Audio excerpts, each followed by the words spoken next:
So I've been off YouTube for a fair while now, and I find it like a bit daunting to get back into it. So I thought a Q&A would be like an easier slide back in. So I opened up for questions on Instagram yesterday and got absolutely loads, so thank you so much. It is so helpful. It's also nice to know like what other people want to hear about, and I'm really sorry if I don't get to your question. Like, I really will try and get through as many as I can. You want this, Betty? You need to? How can we protect our loved ones from our disordered eating habits and thoughts so that they are not contagious for them? It's a really good question, because eating disorders are difficult for the people around. Honestly, I think the best thing you can do is recover. Like, if I think about the stuff I put Bren through, say, if we went on holiday, we'd have to go from like restaurant to restaurant with me looking for somewhere safe to eat. Or even at home, I knew like every food in the kitchen, and if he ate something that I'd planned to eat, I'd be really annoyed. I'd know if food was missing. I'd be annoyed if he opened packets messily in the cupboard. Bertie's trying to get out. I was always needing to know like, what time are we doing this? What time are we having dinner? What are we having for lunch? What are we going to do later? Da da da da da. Like, that's horrible for him. I think the best way I've protected him from it is stopping doing it. Like, through recovery, I now have no clue what food's in the kitchen. I don't care what he eats. When we're on holiday, I don't care where we stop, what restaurant. I'll be able to eat wherever we go. Yeah, I was going to try and help Bertie with his treat. Yeah. There, darling. Is that better? Right, what motivated you to start recovery from your last relapse? What was your first step? I moved to New York for a year and I relapsed whilst I was there. And then when I moved back to Dubai and moved back in with my husband, that's when it kind of hit me, like, how disordered my behaviours had become again. And I was trying to join in with normal life because I wanted to be in normal life, but also trying to maintain all of my eating disorder behaviours, and it was just so difficult. I felt like two different people. Like, I was always trying to do a load of like behind the scenes eating disorder work to allow me to exist in real life, and I just hated it. So I think it was just wanting to fit in effortlessly was a big motivator. Also, we were getting married, so entering the marriage as a healthy wife and then starting a family together. So that kind of motivated me. And then what I did about it was I went for help. I went to see my psychologist and started treatment again. What's your biggest insecurity right now? Oh my God. So I think I get quite insecure when I get shy. Like, if I'm in a group of people and I want to be talking, but I don't, then I get like really insecure about that.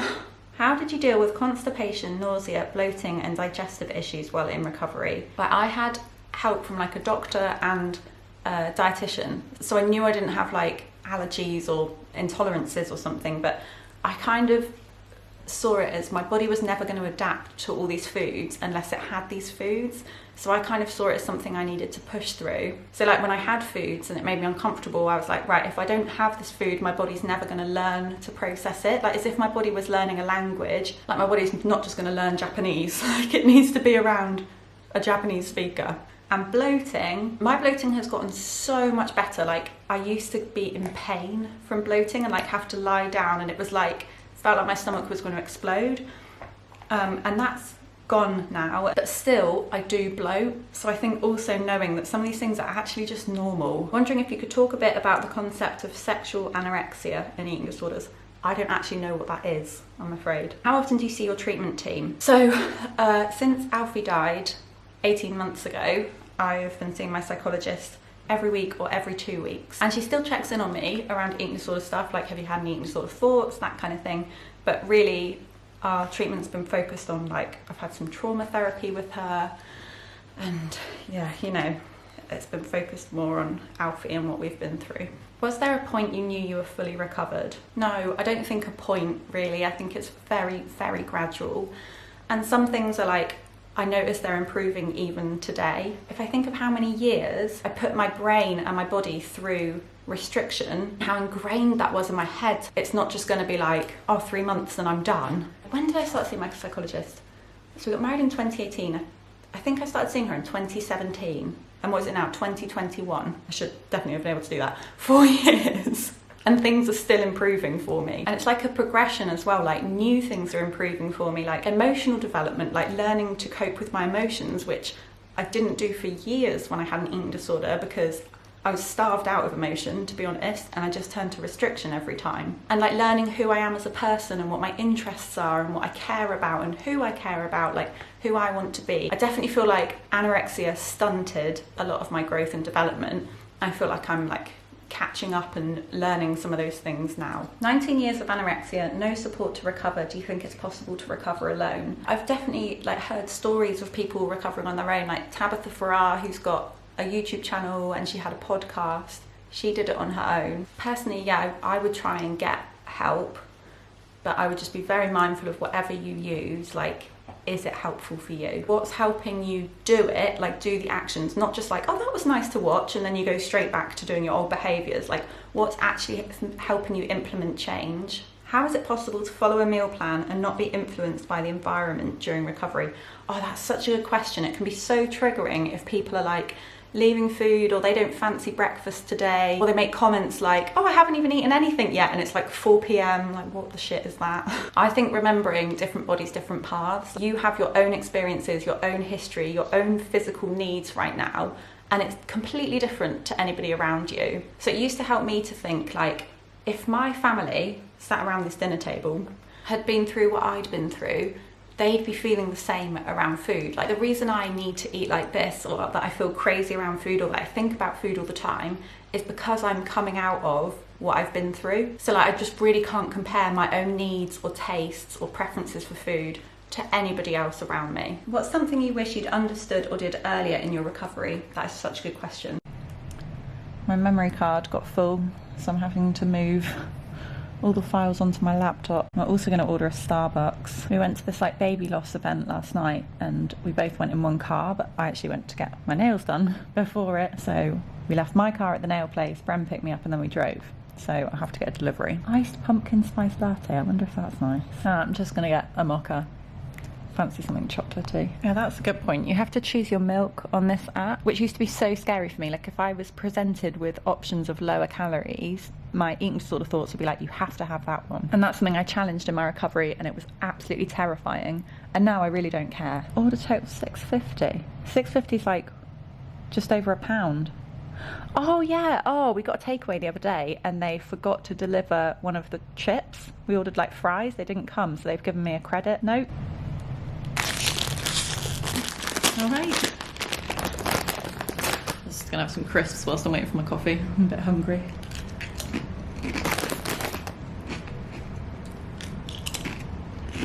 Got that.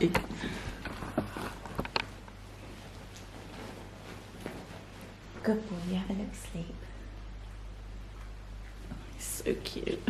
Right, where was I at? What's something you wish you'd understood or did early in your recovery? Yeah, I think I wished I hadn't yo-yoed as much, like done that toe dipping into recovery. So whether that's like gaining a bit of weight and then running back, or challenging a food and freaking out and then compensating, or like just not challenging it again. I think it's because I was looking for that like, oh my god, this feels so horrible, I just want to feel better. But then in doing that, I just really kept myself stuck in that yo-yo of like, try recovery, run back, try recovery, run back. Something you still find hard. Nothing really with food. Sometimes when I see people whose figures I envy, I get really jealous, and I'm like, oh my god, I wish I looked like that. Or I get that thought of like, I'd be so happy if I looked like that. And so I need to stop and remind myself, they're different to me, like that's not my body. Either they're like naturally that incredible a body, great, good for them, or there's something else going on which is making their body unnatural for them, like poor them. But either way, it doesn't matter, it's not my body and it never will be. So for me to get a body other than my natural body comes at like a huge sacrifice. I have to give up so much of my life, and that's just not something I'm willing to do. What was the most difficult thing to do in your recovery, and who helps you the most? I think, well, my psychologist has obviously helped me a lot, but Brendan, my husband, has been an incredible help and support. It's different types of difficult at different stages of recovery. Like weight gain was really, really difficult, challenging fear foods, introducing foods back into my diet. But then also down the line, like once I'd done some of those things, oh, hang on, my coffee's here. I tried to use our own reusable straws to at least use a little bit less plastic. But the problem is we always forget that's what we've done, and then when we throw it away, we throw our reusable away as well. So annoying. It was also really difficult, like further on in recovery, when I was like a healthier weight, so I wasn't thinking about food as much. I challenged some of my food fears. So like food wasn't as central and pivotal in my life. And then it kind of left a bit of a void, like, well, what do I think about if I don't think about food? And who am I without an eating disorder? Like, I feel like a big stage of recovery was like filling that void and working out like what I did want to do with my life. Good boy.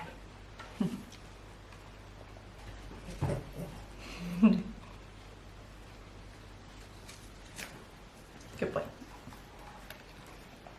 Sorry, I feel like this is such a boring video. It's just like me sat on my bed. I like try and move around the house later on.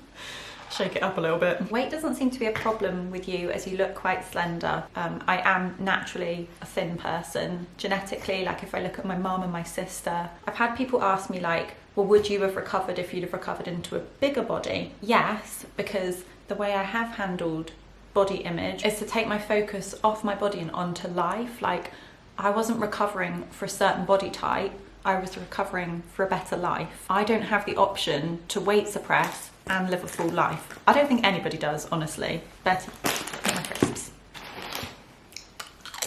And I think that's a really important part of recovery, is accepting like your body will be the size that it needs to be for you to be able to live a full life. And that's the size where you don't have to use restrictive behaviours or exercise or anything disordered to maintain that body. Like if you're doing any of those things, that's not your natural body size. As your weight changed, was there a point when it ever felt as hard or scary or as uncomfortable as you thought it would? I think this was worse during the weight regain process than it has been since my body's just adapted and like found a balance, which isn't what I thought. Like my fear during weight gain was like, well, if I feel as uncomfortable as I do now, how am I ever going to be comfortable in a bigger body than this? But actually I'm more comfortable being in my natural size body than I ever was when I was weight suppressed and like during the weight regain. And not just because I've recovered into a thin body, but I think because weight and body and how I look has become such a small part in my life. It used to be everything,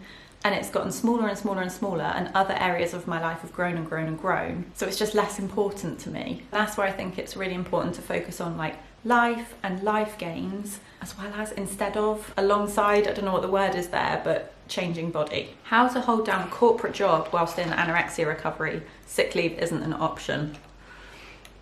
So I work in HR for a big multinational tech firm, and I was still working during my recovery, and it was so difficult. I don't talk about it very much because like I try and keep this account very private and anonymous, honestly. Like people don't know that I've got it. I don't really want my work to find out, and just in case someone was watching it. But it was really difficult. Like if I'd gained weight in a week and then the next day I had to go into work and still eat my lunch, you know, or still do whatever it was, I'd then feel terrible after it and have to carry on with work, and I'd just be like, go and sit in the toilet and cry for a bit and then go back to my desk. And I'm actually really lucky with my job. Like it's really flexible and we can work from home even before the pandemic. So if I ever couldn't cope, I would actually just go home. And also I work with a team in the US and I'm in Dubai, so there's an 8-hour time difference. As long as I get the work done, it doesn't really matter when I do it. So I think I was very lucky, but it is really difficult. All I can say is like, I really feel for you. I found it so difficult. But you want to go out? Just let the dog out. You want to go out, puppy? All that's going to happen is I'm going to let you out and you're going to want to come back in. Advice for parents of kids with eating disorders or kids currently in treatment. This is really difficult. So I was diagnosed when I was 14.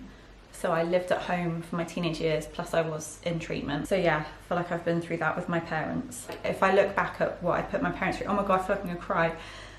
If I look at what I put my parents through, I do feel really bad. I actually have to really think about this one, like what would have been helpful. Maybe like watching some YouTube videos together, following people on Instagram, like recovery accounts, and that could be a way to talk about it together. What else would have helped me? So my psychologist has just written a book as a parent's guide to kids for CBTE, and that is not what it's called. I'll get the name for it and a link to buy it and put it in the notes below this video. But I've read it. I read it while she was writing it, and I think it's absolutely brilliant. And I can relate to so much of it from remembering back to my teenage years and thinking, oh my God, I wish we'd have known that. That would have been so helpful. So I definitely recommend that book. How much movement did you do in recovery? I am sedentary and feel guilty and unworthy of food. Movement wasn't a big issue for me. I did very little. I still do very little now. Like I had a gym membership which I used for yoga, and that ran out in May and it's now October. So I've done nothing in however many months that is. And I think if you have that thing of like pairing food with exercise, like an equation, then stopping movement can be really important in like cutting that tie. What would you say to a friend? What would you say to me? Like, by stopping, you can prove to yourself as well that like it's okay for you just as much as it's okay for me. Do you think recovery has an end point? Oh, that is so interesting.